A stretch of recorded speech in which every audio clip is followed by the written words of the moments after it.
Welcome to This Week in Aviation, brought to you by AviatorDB. I'm Mark Preston. A Gulfstream G200 crashes during an emergency landing in the Dominican Republic, killing both American pilots. A former Air Canada captain is charged with flying more than 900 flights without the required airline transport license, and the FAA holds firm on its 737 MAX production cap as Boeing's legal and quality troubles persist. Here are this week's stories.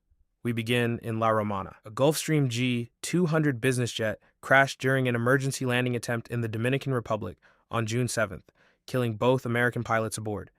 The U.S.-registered aircraft, November 318 Juliet Foxtrot, was operated by Aviation on a positioning flight from La Romana to Austin, Texas.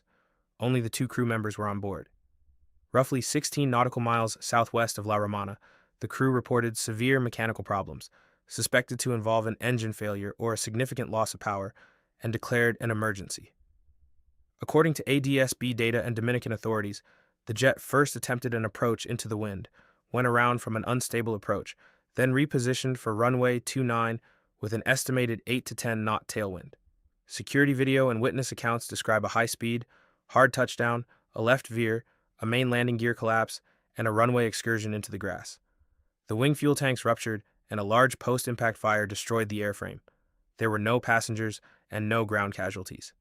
The jet was bound for Austin to pick up former Major League Baseball catcher Yadier Molina and his family. He was not on board. That connection has drawn wider media attention to the crash. Dominican accident investigators, the IDAC, have opened a full investigation and retained jurisdiction under ICAO Annex 13. The NTSB is expected to participate, given the aircraft's U.S. registration. The exact nature of the mechanical emergency remains unconfirmed. Early analysis is focused on the decision to attempt a tailwind landing, energy management on the final approach, and the survivability challenges once the gear failed. From an active crash investigation in the Caribbean to a case in Canada that turns on a single missing credential. This week marks 1 year since Air India Flight 171, the deadliest aviation crash of the decade so far. A Boeing 787-8 bound from Ahmedabad to London, Gatwick went down about 32 seconds after takeoff on June 12, 2025, striking medical college hostels. Of the 242 people on board, 241 were killed, along with at least 19 people on the ground. It was the first fatal crash involving the 787 family. India's Aircraft Accident Investigation Bureau issued a preliminary report last July. It found that both engines lost thrust shortly after takeoff, when the fuel control switches moved from run to cutoff. Investigators found no evidence of mechanical malfunction in the engines or fuel systems, and suggested the switch movement was likely an intentional action by the captain. Pilot organizations, including the International Federation of Airline Pilots Associations, have warned against rushing to label the event a pilot suicide without a complete human factors investigation. That brings us to the deadline.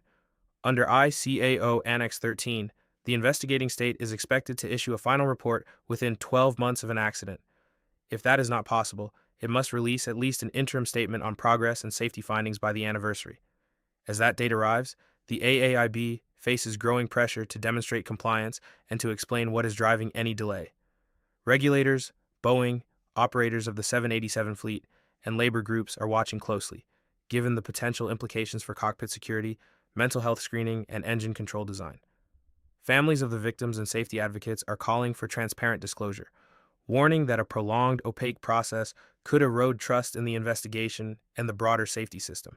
Now to Canada, and a case that turns on a single missing credential. A former Air Canada captain has been arrested and charged after allegedly flying more than 900 flights without the legally required airline transport pilot license. Jeffrey Wall, 59, is accused of serving as a captain on wide-body aircraft from 2009 to 2025, holding only a commercial pilot license. Investigators allege he used forged or materially altered documents to misrepresent his qualifications to both Air Canada and Transport Canada. Police say he operated more than 900 domestic and international flights as captain, on Boeing 767, 777, and 787 aircraft, carrying tens or potentially hundreds of thousands of passengers while earning roughly 2.9 to 3 million Canadian dollars in salary. The investigation, codenamed Project Icarus, began after Transport Canada detected irregularities in 2025. Wall was arrested on June 1st and charged with fraud over $5,000, uttering forged documents, possession of forged documents, and public mischief tied to a false stolen documents report.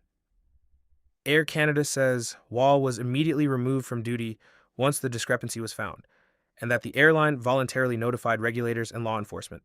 The airline and outside experts emphasize that safety was not compromised. They note he consistently passed recurrent simulator training, line checks, and proficiency evaluations, and that there is no evidence of any accident linked to his flying.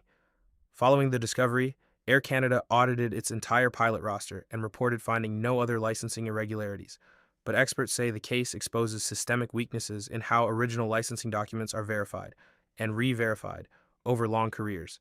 It raises potential liability and reputational questions for both the airline and Transport Canada and could drive reforms in digital credentialing, cross-checks between regulators, and background procedures for upgrades to captain. Finally, this half, the regulatory grip on Boeing. The FAA is keeping its cap on 737 MAX production in place, even as Boeing pushes to ramp up output. The agency has reaffirmed the limit, despite Boeing telling investors it has completed an internal cap review and is targeting roughly 47 aircraft per month in the future. The pressures on Boeing run on two tracks. On the legal side, the company has agreed to plead guilty to a felony fraud conspiracy charge over how it misled regulators about the MAX's maneuvering characteristics augmentation system in connection with the 2018 and 2019 crashes that killed 346 people.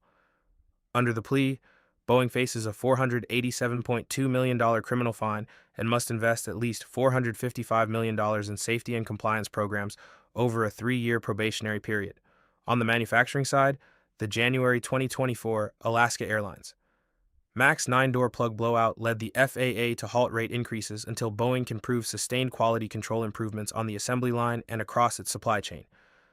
This year has brought fresh disruptions. A production pause in March followed machining errors that damaged wiring on undelivered jets, leaving Boeing building more MAX airframes than it can hand over. Even so, the company delivered 143 commercial aircraft in the first quarter and is still aiming for about 500 737 deliveries this year, centered on a 42 per month run rate. The FAA has increased its on-site presence at Boeing facilities and may bring in third-party quality reviews before lifting the cap, signaling a longer-term shift toward more intrusive oversight. Boeing and Airbus are also incorporating new FAA-mandated secondary cockpit barriers, adding another layer of compliance to already stressed production systems. Also in aviation news this week, United and JetBlue moved to quash speculation about a full merger while deepening their commercial ties. The two carriers launched the Blue Sky partnership last year, integrating their loyalty programs with reciprocal earning and redemption between Mileage Plus and TrueBlue, and a New York area slot exchange. That deal gives United access to operate up to 7 daily round trips at JFK from around 2027, while JetBlue gains preferred timings at Newark. Customers can now book on either airline through both websites.